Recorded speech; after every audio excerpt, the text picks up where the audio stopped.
Hello students, welcome to another lesson.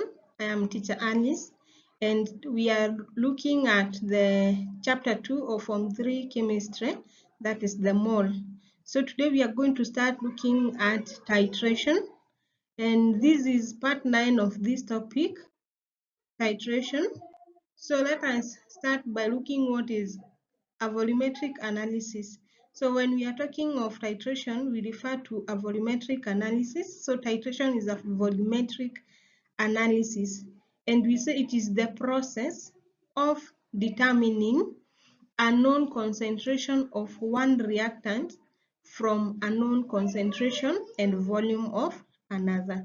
So here we usually have two solutions. One, we know the volume and the concentration, while as for the other one, we don't know concentration, but we know the volume. So we use data, or we perform an experiment to obtain data that will help us to know or to obtain the concentration of this of the unknown solution. So the solution of which concentration is known, we call it a standard solution. So for a standard solution, we have its volume and we also have its concentration. That is what we call the standard solution. While as for the solution that we don't know the concentration, we usually refer to it as an analyte. So we have a standard solution and an analyte. So an analyte, we determine its concentration.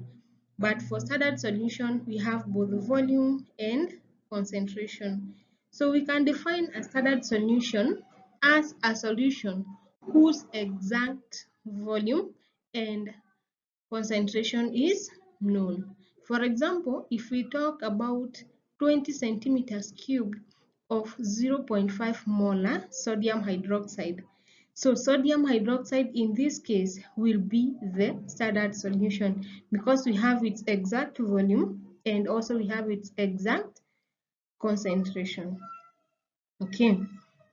Then the data obtained is used to determine the unknown concentration of the other solution. So when we perform this experiment where we are using data, we are obtaining data to determine the concentration of the other solution. This is what we call, this process is known as titration. Okay. So we have the major apparatus that are used during a titration experiment, and this includes a volumetric flask, a burette, a pipette, a wash bottle, stand and clamp must be there, among others. So from our diagram here, we have examples of these titration apparatus. We can see here we have clamp and stand.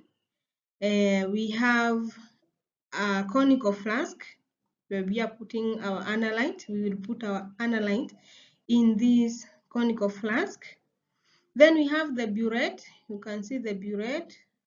Okay, this one here is the pipette. We call it the volumetric pipette. We have the pipette filler. Okay, we have a volumetric flask. We have also a funnel. We have a wash bottle. Okay, those are just some of the examples of the apparatus that we use. There are other many apparatus that we are going to use during this experiment, the titration. So these are just some of the examples or major apparatus. Okay, so titration is a quantitative process. A solution of known concentration, that one we call it standard solution, is added gradually, meaning slowly. We don't just add it at once. So we add it small bit to another of unknown concentration until the reaction is complete. So we add our standard solution in the burette. Then we are going now to titrate it. So to titrate it is to add the solution in the burette to titrate the solution that is in the conical flask. So we are just going to add small by small inside the conical flask. As we swirl, then we are going to get data that will be used to determine the concentration of the other. So a solution of a known concentration is added gradually to another of unknown concentration until the reaction is complete.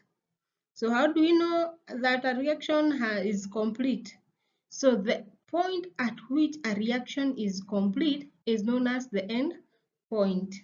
And we use an indicator to determine the end point. So we know from Form 1, we looked at types of indicators. So we use indicators to determine whether the reaction has completed or has already taken place. So the volume that runs out of the burette in every titration experiment is usually known as the titer. So this is what we record in our table. This is the readings from the burette is what we call the titer values. Then the burette contents, that is the reading or the burette reading before titration, is usually known as the initial burette reading. Then the burette contents or the burette readings after titration is usually called the final burette readings. So as we record in our table, we will be required to record the initial burette reading and the final burette readings so that we can determine the volume of the solution that has taken place in the reacting with our analyte. Okay, so during a titration experiment, we need to perform at least 2 or 3. Usually we do 3 titration processes, so that we can reduce the errors. So the first one, we might have not done it so accurately. So when we repeat the second and the third, it will be reducing the error. Then the results of the titration are recorded in a table, and this table we call it the titration table. So this is an example of a titration table. You can see we have the titrations number. For example, this is the first titration. We have the second and the third. So we are going to record the readings from all these titrations. So the first titration, we record the final and the initial reading, the second the same, and the third the same. So down here in the last row, we are going to record the volume of the solution used. So how will we be getting the volume of the solution used? The final burette reading minus the initial burette reading, so that we can get the volume used. So for example, here we had 20.0 minus 0.0 was giving us 20.0. The same for titration 2 and 3. So that is how we record our table. Okay. Then if we want to get now the volume we are going to use, the volume of the solution used that we are going now to use in our calculation, we are going to take the three volumes that we have in our third row, and then we are going to get the average. So what we do, we take the first plus the second plus the third, then we add, then divide by 3. Okay, so that is how we get the average volume. So most likely in all titration practicals, the first question will be asking you to calculate the average volume. So you take you add the 3, then divide by 3. Then all readings must be recorded in decimal points. You can see for my case here, I have 20.0, 20.0. I don't just leave it for 20. So for us, we have to indicate the decimal. Sometimes there can be 20.5, 20.4, according to what you read from your burette. So always indicate the decimal points. All right. Then when we are using these indicators we have said they are used to determine the endpoint. They will tell us that the experiment or the reactants has already reacted. So when we are using these indicators, we should consider the following. If we are using a strong base, a weak base, or a strong acid and a strong base, or a strong acid and a weak base. So if we are using a strong acid and a strong base, we recommend that you can use any indicator. It will help us to determine the end point, because it will just give us the what? It will still give us the change in color that we need to observe.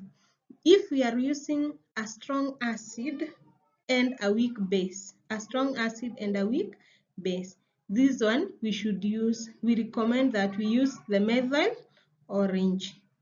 Then if we are using a weak acid and a strong base, we usually use the phenolphthalein indicators, and you should be aware of how these colors should be changing, so that any slight change of the color that will persist or that now will not change again will have to show you, or it will show you that the reaction has already taken place, and that will determine your end point. So this is how we use these indicators. Then now we can look at the 3 types of titration. That is, we have 3 types of titrations. We have the direct titration. We also have what we call the back titration, and we also have what we call the redox titration. So we are going to look at the 3 types of titration, each on its own, starting with the direct titration, and we look at the questions that are asked in each case.